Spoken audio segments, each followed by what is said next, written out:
How we doing there, boys and girls? Manthieus here, and welcome back to another video. So today we're going to take it back to one of the first professions we saw on the alpha. One that unfortunately I didn't get access to at the time or chance to cover initially when it first showed its face, but we're talking about alchemy.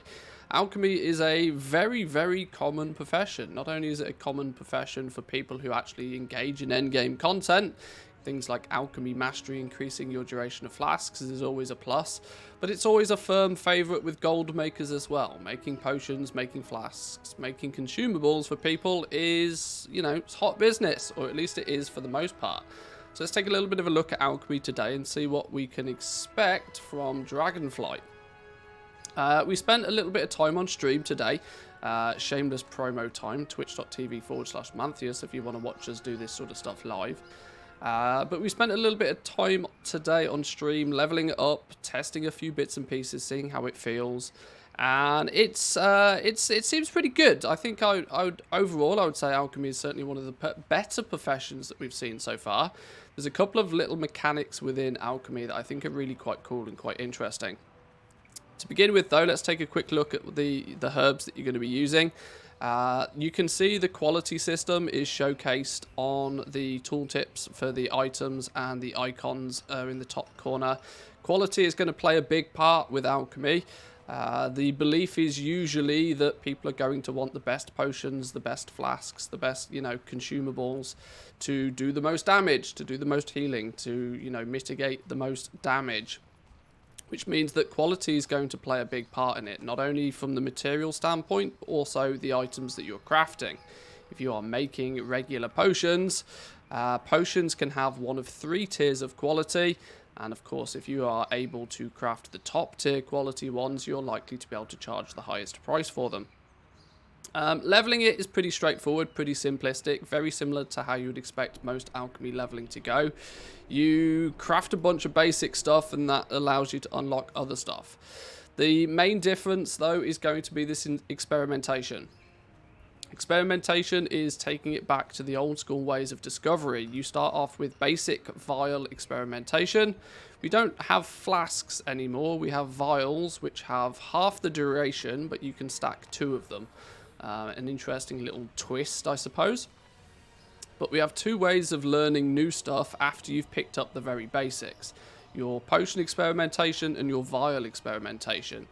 These are going to be critical. These are going to be critical because they seem to have an interesting mechanic. They don't seem to strictly be, it's not like a daily cooldown. It's more of a case of that you can press the button as many times as you can until it goes wrong, and you then reach a cooldown stage. If I press the button a few times here, just for the purpose of the video, hopefully it will showcase it. Sometimes you learn something. Sometimes you craft a bit of a random potion. This is a way of gaining some random potions or flasks. And sometimes that happens, where you just randomly seem to explode. When you explode, you end up having this recent catastrophe cooldown, which limits your ability to, do it again, do your research, do your experimentation again. And it will also put the craft itself on a cooldown. Now, by default, it seems that the cooldown is now being changed to 4 hours. Earlier testing of this, it was like as high as 4 days. Now, I've only been able to get this to trigger a few times, so it's not necessarily too straightforward just what the cooldown is always going to be on this, but you might be able to press the button once or twice before you have a catastrophe and have to wait a little while before you can continue on with it. A little bit of RNG on top of RNG. Some people like that sort of stuff, some people detest it. Let me know what your thoughts are on that as a discovery system. Now, there's also a lot of other stuff, right? You're going to clearly going to be missing a bunch. Any pattern you see in grey here is a recipe that I don't currently own, and I've leveled this up. I've learned everything I possibly can from the trainer itself. You actually stop learning things from the trainer at around level, I believe it's 25, maybe 35, really quickly. Really quickly do you run out of trainer recipes. So the emphasis is quite quickly going to be on going out into the world, exploring the content, exploring the 4 major zones of Dragonflight, building your reputation, or what is now going to be a renowned system within those factions, and giving yourself access to some higher crafting stuff.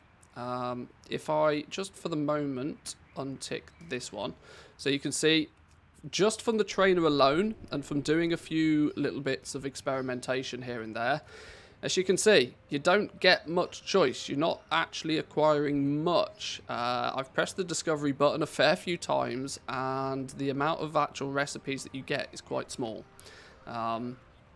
This is going to make leveling much past 50 quite tough, quite difficult.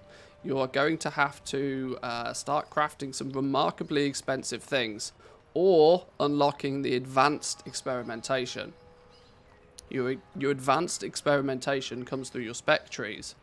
To talk about the spec trees for a couple of minutes then, your spec trees are less impactful than they are on some of the other professions.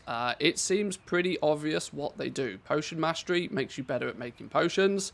Vial mastery makes you better at making vials. And alchemical theory is more of a optimization sort of path. This is where you just, you gain some resourcefulness. This is going to sort of help reduce the amount of materials that goes into making potions and flasks. It's going to increase your crafting speed a whole bunch. There's an interesting one called Decoyology. There are some very specific potions that have this kind of kiss curse attributes to them. They will, they offer a nice boost, but it comes with a drawback. In many cases, it's something as simple as it'll heal you for a huge amount of health, but then apply a damage over time effect on you, which will slowly suck that health back. You can reduce the sort of negative side effects of some of these potions by speccing into them, which is a nice little design there. I quite like that. I'd like to see a little bit more of that. But this is mostly where you are going to pick up your sort of your inspiration skill points, your resourcefulness skill points, and the likes. Most people are going to focus either on potions or vials, I would guess. The trees, the talent trees, the spec trees, they are quite simplistic. There are some very obvious, very apparent routes that you're going to want to go first. This is all very subject to change, so I won't go into too much detail now. This is merely a first overview of the professions, more than a full-on deep dive. But it becomes quite clear to me that there are some certain paths that you're quite quickly going to realise that these are the chosen paths. You're going to want to fill out the certain nodes, a couple of specific nodes to begin with. For example, the potion experimentation one. Once you've got full points in this is when you learn the advanced experimentation, which is going to be your ticket to gain some skill points, at least to push you closer to 100. You are, once again, though, going to be relying on things like crafting trinkets and crafting cauldrons to really max out alchemy. And you're not going to get access to all of your specializations until you do. You'll be able to pick up 2. You learn your first at 25 skill points. You learn your second one at 50. But you're then going to have to push all the way to 100 to unlock the final one and have access to everything that the profession has to offer.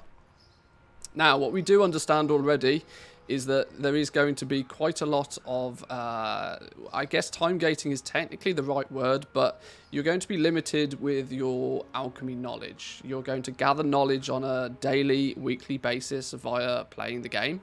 There are some daily quests that we have found that are going to award knowledge points. We have found some world drop items that are bind on pickup, so are not going to be tradable, so you are going to have to try and find them yourself. Plus, there's also a crafted item via scribes that's on a 1-week cooldown to use that is going to give you knowledge. That's all we know so far, but our suspicions is that these knowledge points are going to be drip fed to you quite slowly. Now, I personally think that's an advantage. The slower that they make you progress through this system, the more meaningful of a choice, to use a phrase, it will be every time you do gain some knowledge. You then have to do a little bit of thinking, right? Well, where's my end goal? How quickly is it going to take me to get there? Is there anything I want to pick up en route whilst we go in that direction? And you can kind of think about it a little bit. Sometimes when they give you too much of this stuff too quickly, you don't have to think too much. You just throw it in, you just use it, make sure that your points are spent, and go from there. But as it feels at the moment, there may be some meaningful choice, which I think is pretty good for the profession overall. One of the other little features I wanted to talk about with Alchemy is this reclaiming ability. This is quite a cool one. The worry and the difficulty that you often have with professions like Alchemy is the early stuff you make, your basic mana potions, your basic healing potions. Especially now that we have this quality system in place, there's the strong likelihood that the stuff you make at the beginning is going to be pretty useless. And in past expansions, we've had, two options. Throw it up on the auction house and try your damnedest to sell it to some poor sucker, or vendor it. At least with this, reclaiming concoctions, you can actually select a potion or a flask or a crafted item that you don't need or is really cheap and basic, and you can break them down. You can break them down, and when breaking them down, you are going to gain yourself some Dragon Alchemical Solution. This is a key component for your experimentation. So it's a nice little recycling system. It's going to allow you to take the trash you make at the beginning that you're making just for skill points and, reassign those items to something more useful, hopefully, later on down the line. And this might help going forward, keeping the economy in a nice place for potions and flasks. So that's pretty much Alchemy in a nutshell. I don't want to go into too much detail in this one, because otherwise the video would be about 3 hours long if I went into every single potion and every single vial. But I just wanted to sort of showcase the sort of the systems in place for Alchemy and how it's sort of panning out on the alpha asset states at the moment. There's definitely still some work to be done. I do feel that the spec trees could be fleshed out a little bit more. I would like there to be more emphasis on people unlocking the nodes. There seems in most cases to only be like one keystone feature that's attached to the nodes, and it usually ends up being once you've filled it in. Not really giving people much of an incentive to unlock multiple nodes, but more to just sort of zerg in one direction. So a little bit of balance and a little bit of retuning to make it, feel more like a talent tree would be quite cool. And I have to say that vials and potions are pretty much copy pastes of each other. So maybe a little bit of work there to make them feel a little bit different would be helpful for sure. But I'll leave it there for this video, boys and girls. If you like these videos, remember to give the video a like, consider subscribing if you're new around here, and I'll catch you all next time. Peace.